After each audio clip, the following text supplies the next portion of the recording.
preparing for a sustainable workplace revolution. Ready or not, an HMG Strategy Digital Roundtable powered by HCL. Thanks for joining us today. Over to Saurabh Sharma. He's the Director and Digital Head of Product Management and Digital Workplace Services.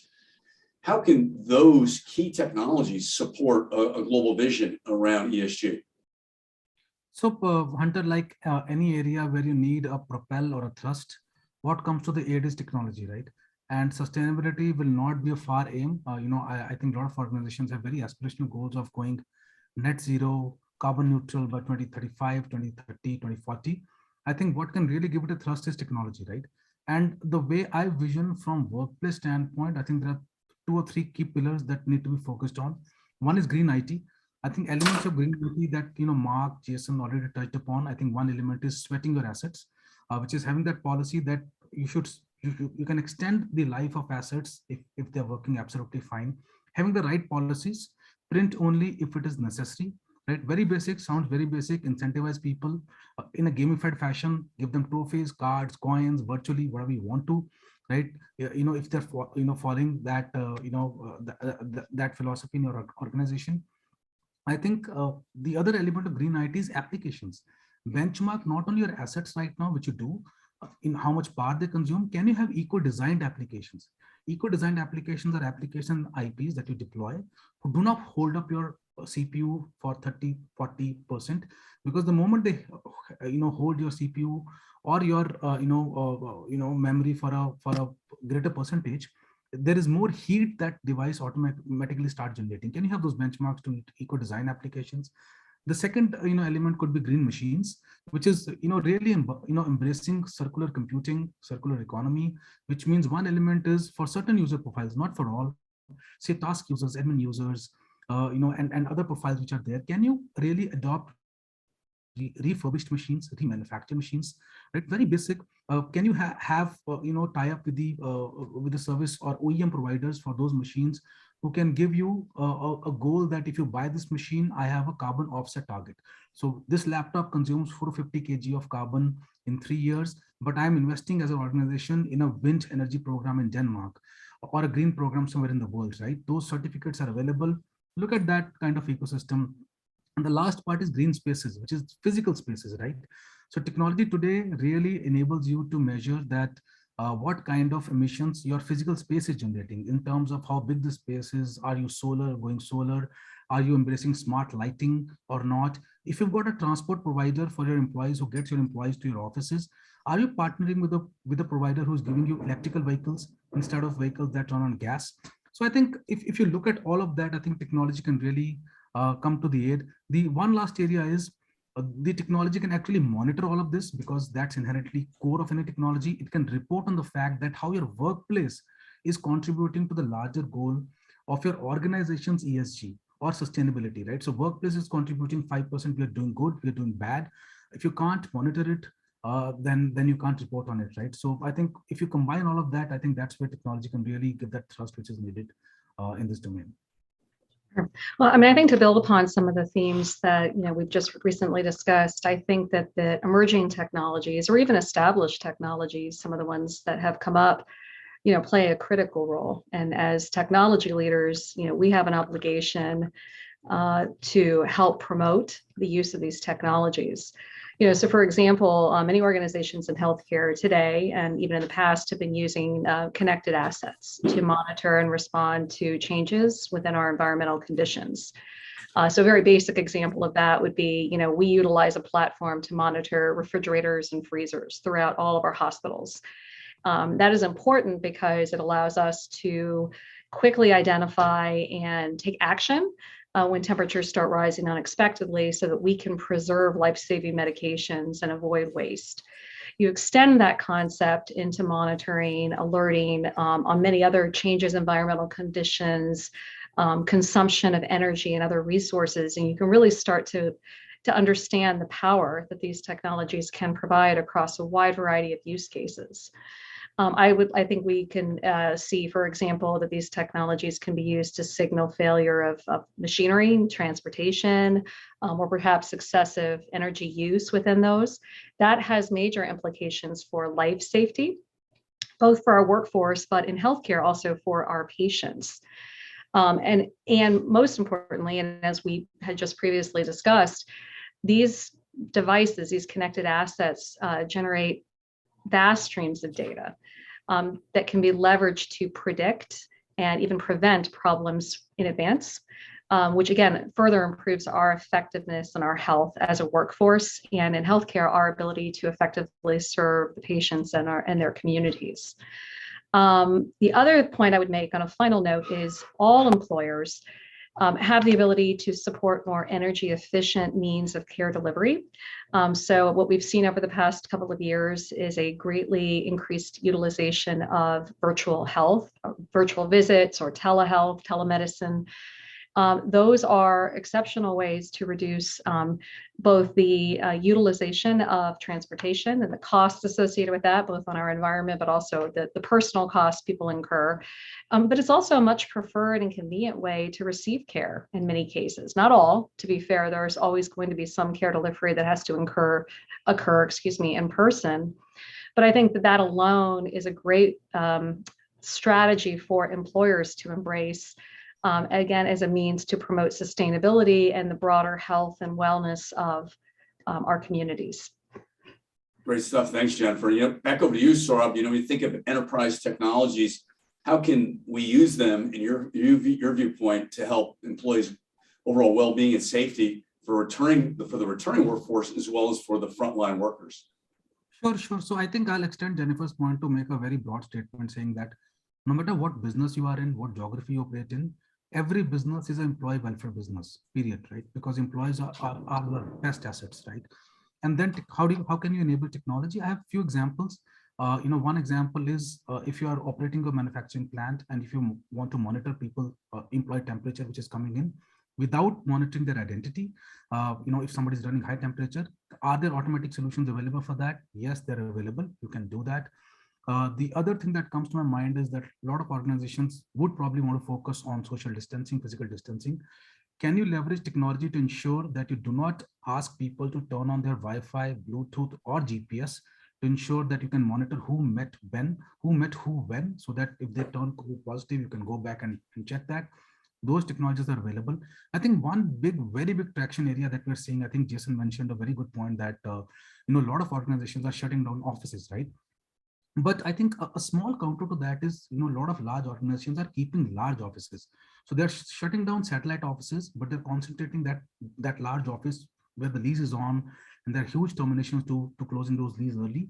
So they are, mapping those people to that large offices, right? How can you convert that large office space into a co-working space, into a hot desking facility? Can you pull up a mobile application or a Windows application, book a slot so that you know that your working space is now shared by probably 4 times more employees who used to visit there. So you're not allowed to visit every single day, or you are, depending on the profile or the business tool. But when you go there, you've got a desk for 4 hours, 8 hours. The desks can be spaced out so that if you've used it and somebody else is coming to use it, they are sanitized. All that can be taken care by technology, and you can really build a workplace which is contactless.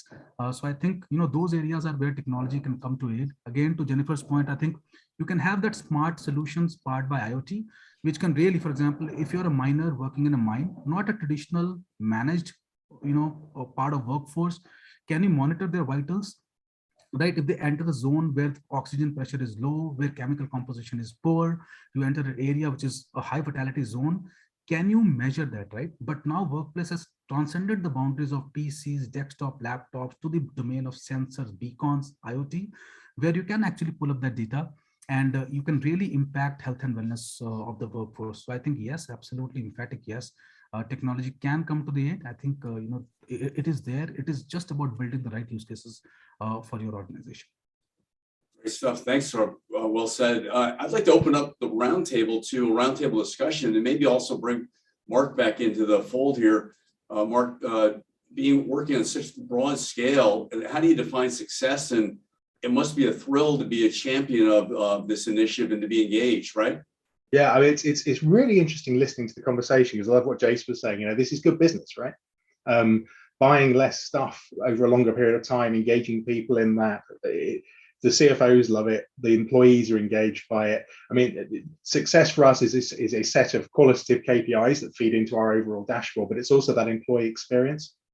I mean, I love what we were talking about there around building technology and what Jennifer was saying, because we aren't entirely remote like Jason. We are in a hybrid state with people in and out of offices, and we've invested quite heavily in occupancy management, employee engagement apps, occupancy management sensors, which are low res, so they don't know who you are, but they know if places are occupied, and desk booking.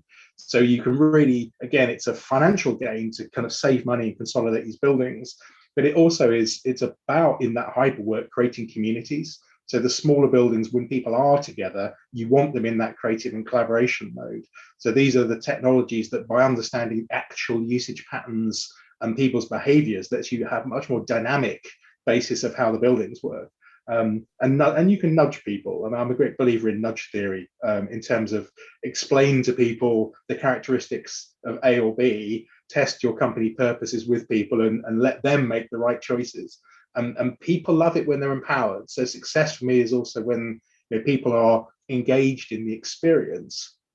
And I'd encourage everybody. We're doing a lot more surveying, feedback, engagement, experimentation, being much more playful than I think a traditional corporate would have been. So I'll stick some technology out there. I've got some telepresence robotics going on. Jennifer was talking about remote avatar type robots. So we've stuck some of them in the office floors, and we said to people, log into them, use them. We found some great use cases of people who love using them for meetings or client visits. And it's kind of let it be a human-centric engagement with this, I think, is one of the big things for me. That brings people in, and it brings into this wider well-being topic, all of which are done in your smaller office with your carbon footprint on your longer wavelength devices, which is keeping the CFO happy. So it's you can create a very a circular process here, which is a positive feedback loop. And Mark, point you on human engagement, Lori Brown brought up an interesting point in the chat about different ways to make this more inclusive, especially for younger employees. Lori, do you want to expand on that? Yeah, sure. I mean, just listening to what Jason was saying, and Mark, certainly sounds like you've got the technology in place. And while it's important that the C-suite buys in and the CFO invests from a dollars and cents standpoint, starting with a bottoms-up approach and really getting those advocates, to Mark's point, that younger generation of advocates, to really start that groundswell. I think you see more and more companies having greater success with that approach. Because we all know when you start to push from the top down, there's that big, kind of defense mechanism there that everyone's like, no, this is, only good for the top. But when you start to go from the bottom up, I think you see a much greater impact quickly. And so just, kind of thought there of, and again, it sounds like you've got the technology there, just, start. I love that top down, bottom up, because I think you're absolutely right. And the other thing I find fascinating is that, again, this is a traditional hydrocarbon business that is moving into some completely new areas. So I have some very traditional people, older generation, who expect an experience. And then I've got the bright young things coming in who want to turn up with 5 different devices. They want to have WhatsApp on one, and you have to create an ecosystem which enables that. So I'm not here to tell you how to work. I'm here to give you a massive menu of things that you can choose, and let the work flow around the people.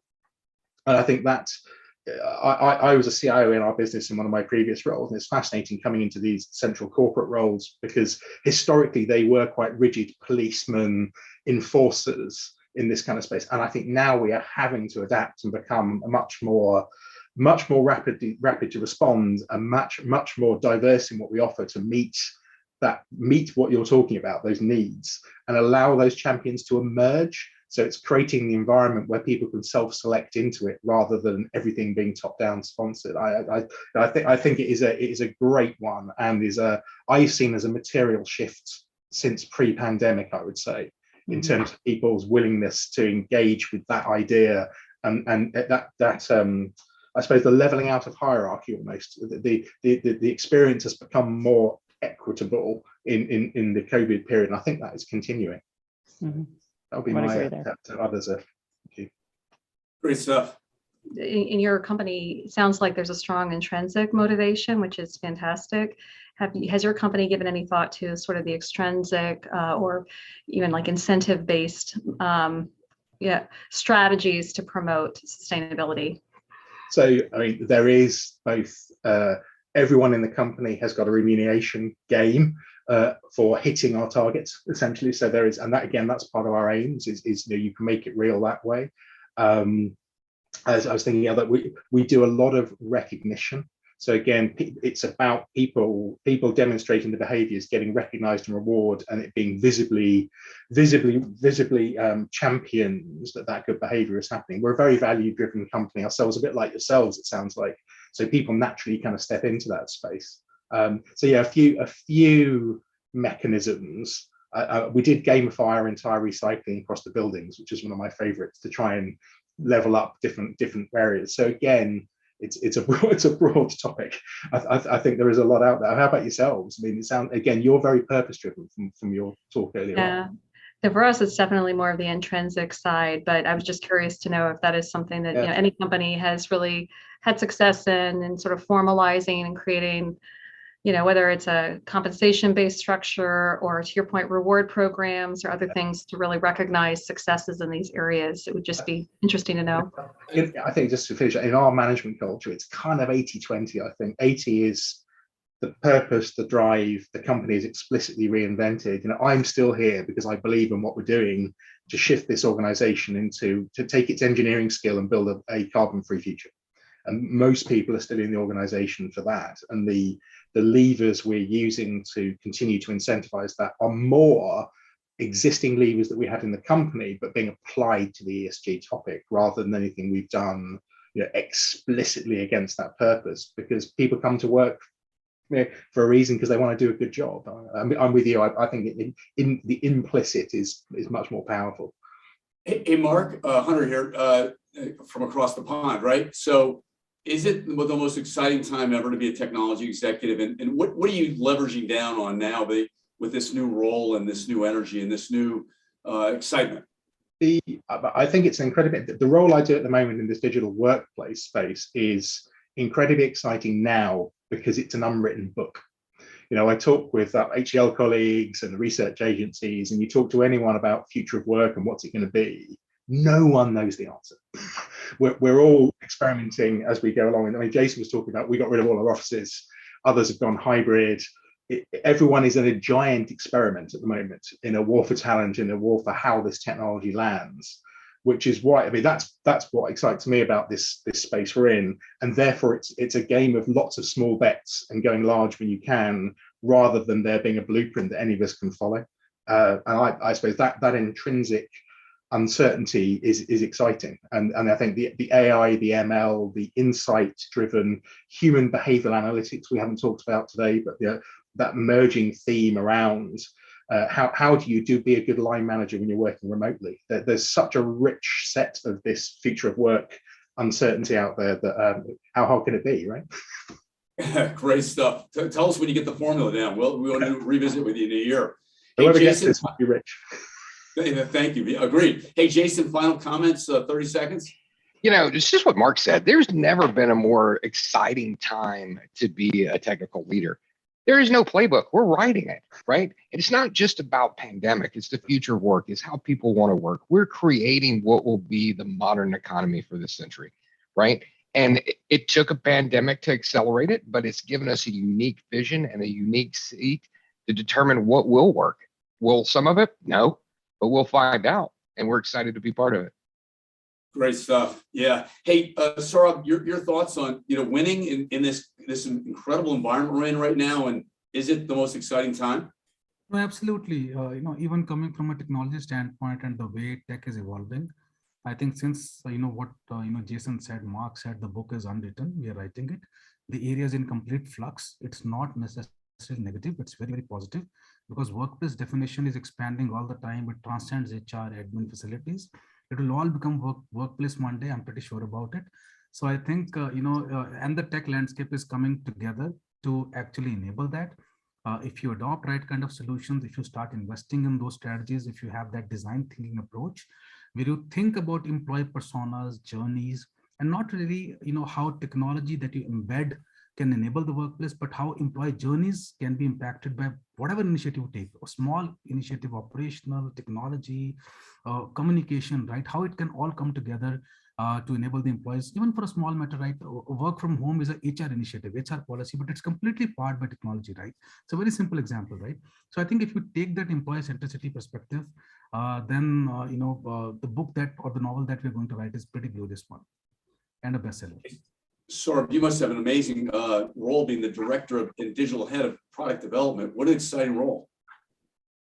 No, I think what I mentioned right now is evaluating how tech is enabling what's happening in this entire space, looking at it, and the way you've seen that definition of workplace change from PC assets, printers to sensors, beacons, employee journeys, communication. I think this entire shift, the mix of it has been very, very exciting, at least for last 2.5, 3 years for sure.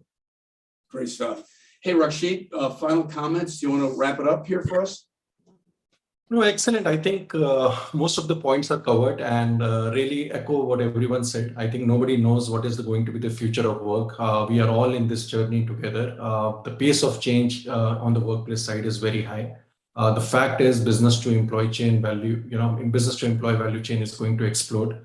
There is a lot of innovation, there is a lot of uncertainty, but the best part is we'll all come winning together out of this, and really looking for how we can use technology to kind of transform the employee experience and bring the best of the productivity, and at the same time ensure their well-being.